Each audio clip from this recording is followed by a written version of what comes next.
Pernah nggak sih kamu ngerasa hari ini sangat bersemangat, merasa bisa ngelakuin apa saja, bahkan tidur pun merasa tidak penting. Tapi tiba-tiba beberapa hari atau minggu kemudian semuanya berubah. Bangun aja berat, hidup terasa kosong, bahkan hal-hal kecil pun terasa melelahkan.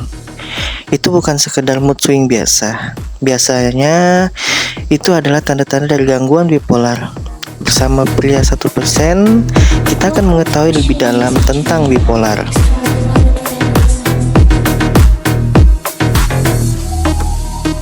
Gangguan bipolar adalah kondisi kesehatan mental yang bikin suasana hati seseorang berubah secara ekstrim. Dari fase mania ke fase depresi, dan ini bukan cuma soal perasaan, tapi benar-benar mempengaruhi cara berpikir, perilaku, bahkan keputusan hidup seseorang.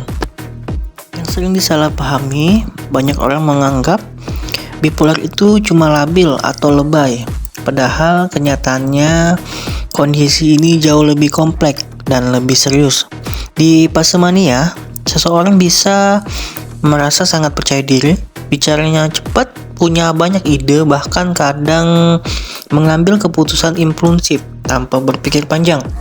Sedangkan di fase depresi, semuanya seperti gelap, kehilangan energi, menarik diri dari lingkungan sampai merasa tidak berharga. Dan yang bikin berat, perubahan ini bisa terjadi tanpa disadari, makanya penting banget untuk kita memulai memahami apa itu bipolar sebenarnya, apa penyebabnya, dan bagaimana cara mengelola supaya tetap bisa menjalani hidup dengan stabil.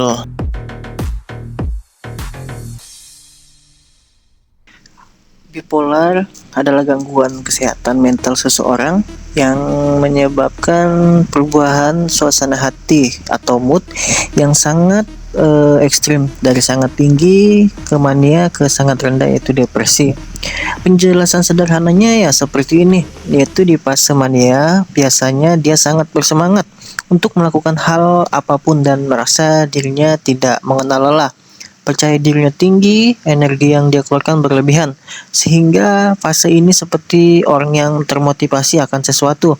Akan tetapi untuk di fase mania biasanya relatif lebih singkat daripada fase depresi. Berbeda dengan halnya di fase depresi, kebalikan dari mania, yaitu sedih, lelah, kehilangan ingin melakukan sesuatu apapun itu, putus asa dan malas. No, babe, no, please.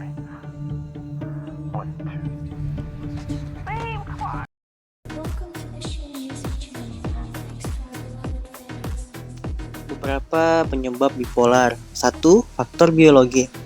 Otak dan kimia tubuh. Di otak kita ada zat kimia yang ngatur suasana hati seperti dopamin dan serotonin. Pada penderita bipolar, keseimbangan dan zat ini bisa terganggu. Akibatnya, kadang jadi terlalu tinggi, munculnya fase mania, energi berlebihan dan impulsif. Dan terkadang jadi terlalu rendah, masuk fase depresi, lelah dan sedih. Yang kedua itu faktor genetik, keturunan. Kalau ada anggota keluarga yang punya bipolar, risiko seseorang bisa lebih tinggi, tapi tidak otomatis pasti berdampak, hanya lebih rentan. Faktor ketiga yaitu faktor lingkungan dan trauma. Beberapa kejadian hidup bisa jadi pemicu, misalnya kehilangan seorang yang tersayang, stres berat, kerjaan, ekonomi dan hubungan, trauma masa kecil, penuh perubahan dramatis. Hal-hal ini bisa memicu munculnya bipolar, terutama kalau sudah ada kerentanan dari dalam diri. Yang keempat, pola hidup, sleep dan stres. Hal sederhana tapi sering diremehkan. Kurang tidur, pola hidup berantakan, tekanan dan mental yang berkepanjangan. Ini bisa memperparah atau memicu kambuhnya bipolar. Bipolar itu muncul karena kombinasi otak, genetik, lingkungan, dan gaya hidup. Di pria 1%, kita percaya memahami diri sendiri itu bukan kelemahan tapi kekuatan. Kalau kamu lagi berjuang dengan naik turunnya emosi, ingat, kamu nggak sendirian. Terus belajar, terus sadar, dan jadi bagian dari pria 1% yang peduli sama kesehatan mentalnya. Karena hidup lo terlalu berharga buat dijalanin tanpa arah.